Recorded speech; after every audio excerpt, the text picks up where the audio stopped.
Pada video kali ini, kita akan membahas mengenai teknik cloaking dalam optimasi SEO. Apa itu teknik cloaking? Dan benarkah teknik ini termasuk black hat SEO?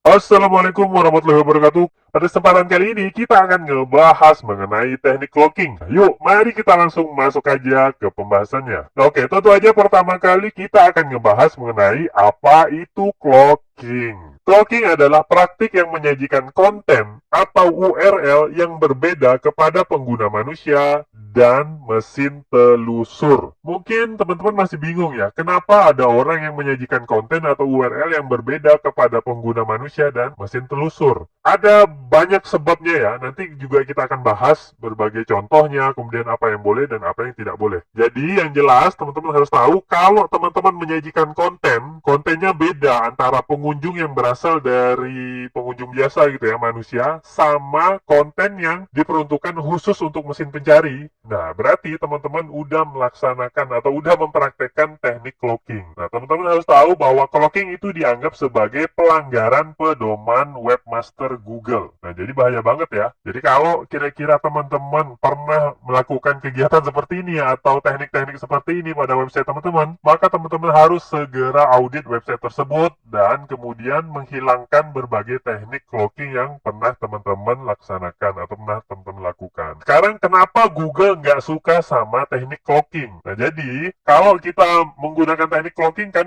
maka yang terjadi itu adalah memberikan hasil yang berbeda kepada pengguna. Jadi ketika Google mengcrawl website teman-teman, Google mengiranya kontennya itu tentang A, karena teman-teman memberikan hasil yang berbeda untuk Google sama untuk pengunjung biasa. Tapi ketika pengunjung biasa masuk ke website teman-teman, ternyata kontennya itu adalah tentang B. Apa yang terjadi? Ini akan menyebabkan ketidakpuasan pengunjung kepada search engine. Jadi mereka nggak puas sama Google ya. Karena di Google tulisannya tentang A, tapi begitu teman-teman klik masuk ke websitenya, itu kontennya membahas tentang B. Pengunjung akan kecewa sama search engine, dan ini pasti tidak disukai oleh Google ya, kalau pengunjungnya tidak puas ya. Dan yang kedua adalah penggunanya juga tidak puas pada website teman-teman gitu ya. Karena dia nyarinya tentang A, tapi konten yang teman-teman sajikan itu tentang B. Pastilah mereka langsung nge-bounce gitu ya, langsung keluar dari website teman-teman, dan bounce rate pada website teman-teman juga bakal tinggi. Itu ya tentang cloaking. Kemudian, apakah link cloaking sama dengan cloaking? Jadi ada juga istilah yang mirip-mirip ya antara cloaking sama link cloaking. Nah, kalau link cloaking dan cloaking itu sebenarnya tidak sama ya teman-teman ya. Malah jauh berbeda gitu ya. Memiliki tujuan yang berbeda, bahkan teknik yang digunakan juga berbeda. Nah, link cloaking itu adalah proses penyamaran URL untuk link afiliasi. Jadi kalau teman-teman ini jago affiliate gitu ya, teman-teman bekerja sebagai affiliate,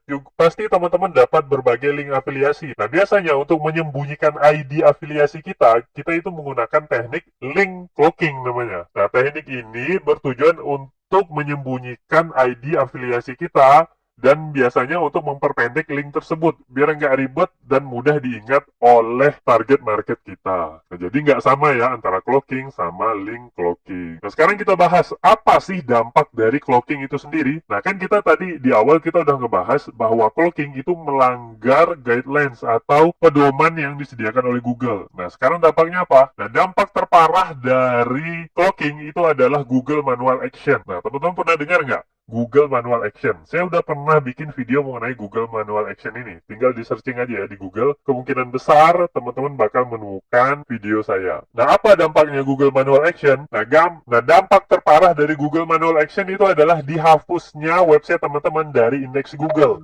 Dan itu artinya website teman-teman tidak akan mungkin muncul pada hasil pencarian Google. Artinya teman-teman nggak akan dapat traffic dari Google sama sekali. Nah, jadi mengerikan banget ya dampak dari cloaking ini. Jangan sampai teman-teman secara tidak sengaja menerapkan teknik cloaking ini pada website teman-teman. Nah, sekarang gimana sih cara kerja cloaking? Nah, ini perlu teman-teman kuasai atau perlu teman-teman ketahui agar teman-teman nggak terjebak dalam teknik cloaking. Nah, biasanya teknik cloaking ini mendeteksi Google bot atau bot dari search engine yang lain gitu ya. Mereka mendeteksinya banyak cara mendeteksi hal tersebut ya. Ada banyak teknik lah. Tapi yang jelas, yang dilakukannya itu adalah mendeteksi Googlebot atau bot dari search engine yang lain. Kemudian, setelah terdeteksi, oh ternyata ini Googlebot nih, maka mereka akan langsung menyajikan konten yang berbeda untuk botnya Google atau bot dari search engine yang lain. Nah, dulunya, teknik ini bahkan melakukan deteksi melalui IP. Tapi karena Google udah mulai menyadarinya, maka Google melakukan perubahan pada setiap IP yang mereka gunakan untuk Googlebot. Jadi IP-nya berubah-berubah, sehingga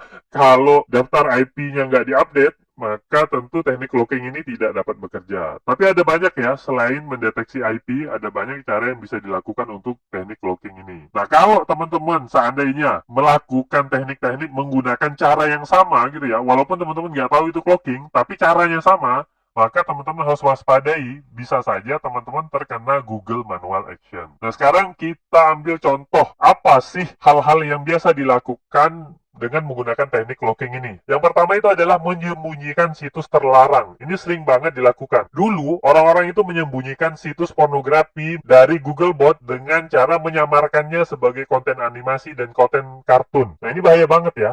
Bahaya kenapa? Karena efeknya itu loh. Nah, kalau situs pornografi disembunyikan dalam bentuk konten animasi atau kartun dari Googlebot, maka yang terjadi apa? Maka ketika orang mencari konten animasi atau konten kartun, maka Googlebot kan mendeteksi itu sebagai konten animasi ya. Maka Googlebot itu akan meranking, bisa saja meranking situs pornografi gitu ya. Nah, kemudian yang cari itu kemungkinan besar adalah anak-anak. Dan ketika mereka ngeklik pengen nyari kartun, atau konten animasi, ternyata yang muncul adalah situs pornografi. Jadi bahaya banget ya. Nah, ini salah satu contoh. Kemudian ada juga situs-situs judi dan lain sebagainya. Ada banyak situs yang bisa disembunyikan melalui teknik cloaking ini. Makanya teknik cloaking ini sangat dibenci oleh Google. Kemudian contoh lain itu adalah menyembunyikan structured data. Nah, ini sampai sekarang sering dilakukan oleh orang. Google itu nggak suka kalau structured data yang kita masukkan kepada website kita itu disembunyikan atau tidak dimunculkan atau tidak bisa dibaca langsung oleh pengunjung. Artinya kalau teman-teman menerapkan structured data atau skema markup, itu harus dapat dibaca langsung oleh pengunjung. Nah,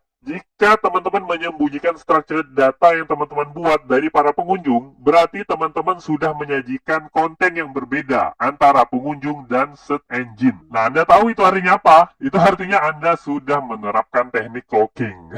Artinya Anda sudah melanggar Google Guideline ya. Kalau teman-teman penasaran mengenai larangan Google mengenai menyembunyikan structured data ini, teman-teman bisa akses alamat berikut ya. Ini langsung dari pedoman Google ya. Jadi silakan dibaca aja mengenai structured data, bahwa structured data itu tidak boleh disembunyikan. Banyak sekali contoh website-website yang menyembunyikan structured data ya. Ini kalau ada yang iseng melaporkan website tersebut, itu bisa langsung dapat manual action dari Google. Nah, yang paling sering biasanya disembunyikan itu adalah structured data atau skema markup review. Nah, itu biasanya disembunyiin ya. Pada hasil pencarian Google itu muncul, tapi kalau kita buka halaman realnya, itu nggak ada review sama sekali. Nah, itu bahaya banget. Nah, kemudian praktek selanjutnya itu adalah optimasi SEO dan web development dengan teknik cloaking. Buat teman-teman yang belajar SEO atau teman-teman yang senang ngedevelop web atau tim yang biasanya ngedevelop web, itu harus diperhatikan benar-benar. Jangan sampai apa yang terlihat oleh pengunjung itu berbeda dengan apa yang dilihat oleh search engine. Yang sering digunakan itu adalah display none gitu ya. Kalau teman-teman yang pernah tahu CSS, kemungkinan tahu ya, display none itu menyembunyikan kontainer sehingga tidak bisa lihat pengunjung, tapi tetap bisa dibaca oleh Google. Nah, itu salah satu contoh ya. Kalau itu banyak dilakukan, maka itu bisa terhitung sebagai teknik cloaking oleh Google. Oke? Itulah beberapa contoh ya teknik cloaking yang pernah dilakukan atau masih sering dilakukan hingga saat ini. Nah, sekarang apa yang nggak termasuk teknik cloaking? Nah, ada beberapa teknik yang mirip-mirip teknik cloaking, tapi ternyata tidak dianggap oleh Google sebagai teknik cloaking. Yang paling jelas itu adalah geolocation ya. Nah, buat teman-teman yang punya website yang multibahasa, punya website yang lebih dari satu bahasa, biasa kita kenal dengan localization. Misalnya website bisa berbahasa Inggris atau bahasa Indonesia, itu mendeteksi ya, kalau pengunjungnya dari Indonesia, websitenya berbahasa Indonesia. Tapi kalau orang luar negeri yang membuka website yang sama, itu maka websitenya bisa berbahasa Inggris. Nah, itu geolocation. Menurut Google, ini bukanlah teknik cloaking karena tidak memperlakukan bot Google dengan cara yang khusus. Nah, kemudian ada juga mobile version. Kalau teman-teman membangun website itu kan biasanya ada desktop version, ada mobile versionnya. Nah, ini tidak termasuk teknik locking. Dan yang terakhir ini paling sering itu adalah layanan konten premium. Nah, layanan konten premium ini juga tidak termasuk locking. Padahal ini kan menyajikan konten yang berbeda ya. Google sendiri menyarankan untuk teman-teman menggunakan structured data konten premium. Sehingga Google dan search engine yang lain itu bisa langsung tahu bahwa konten yang teman-teman sajikan itu adalah konten premium. Sehingga kalau ada perbedaan itu jadi nggak masalah. Oke, kita masuk kepada simpulan ya. Jadi simpulannya hanya satu, hindari teknik locking ini. Kenapa? Karena ini bisa berdampak buruk buat website teman-teman. Atau bahkan bisa sampai kena Google Manual Action. Oke, mungkin itu aja yang bisa saya sampaikan. Semoga aja video singkat ini dapat bermanfaat buat teman-teman. Dan saya akhiri. Assalamualaikum warahmatullahi wabarakatuh.